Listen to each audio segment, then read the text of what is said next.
Well, good morning, Cornerstones. Pastor Mike with this edition of Perspectives on Wednesday, April the 29th. Man, how time is flying. And if you were with us on Monday, we talked about how we're now into week 6 or so of this pandemic.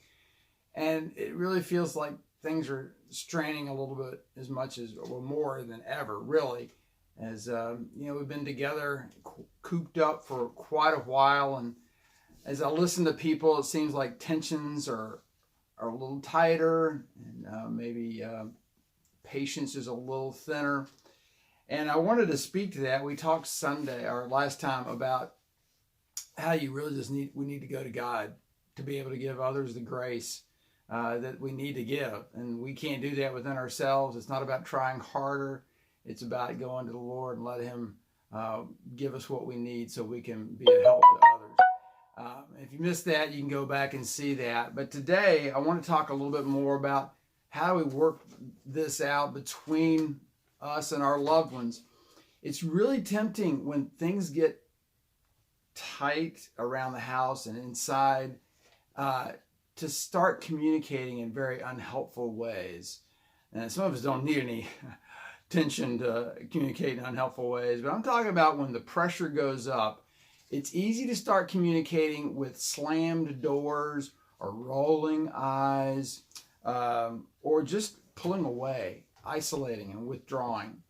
I love what my sister-in-law often says to her 2 sons. She'll say, use your words, use your words. We have this great English language that we have the opportunity to tell others what is going on inside of us. That really is reflective of what we find in Ephesians 4:15, where it says, rather, speaking the truth in love.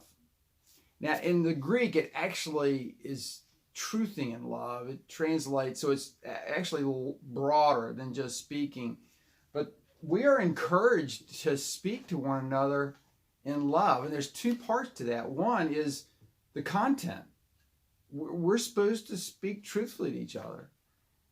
That's challenging because I don't always know what's true about what's going on inside of me. It's a lot easier just to vent in the moment and then think, well, that really wasn't true. So sometimes just getting to the truth takes us time to pause and can contemplate. Sometimes we say ridiculous things like, you always, well, that's not true. People don't always do anything.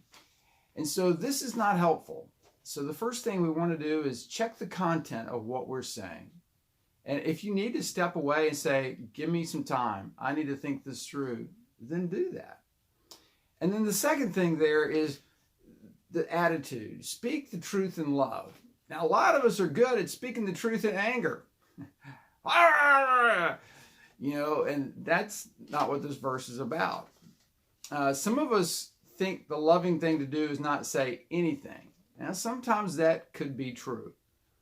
But the attitude here is one of love, that we're looking out for the best interest of our hearer. Now, maybe we can take a lesson from the dogs in our lives. I mean, dogs understand this. I have a friend once when I was a little kid said, hey, watch this. And he called to his dog. And the dog's name was Perfy. Perfy, come here. I love you.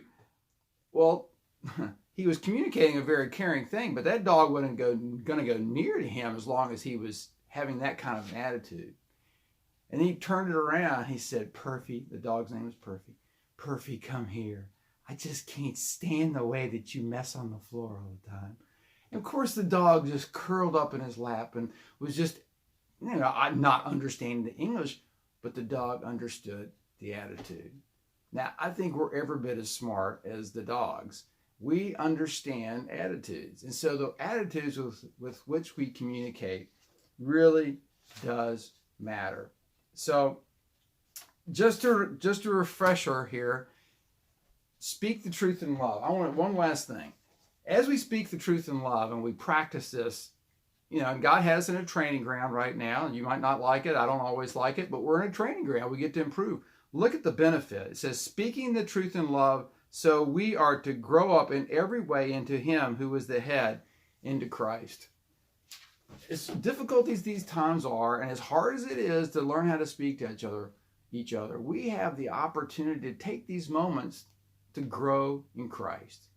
So get to the truth, check your attitude, and don't yell at your dog. No, just make the most of these days and put Ephesians 4:15 to work. Hope it's a great day. Thanks for tuning in. Until next time.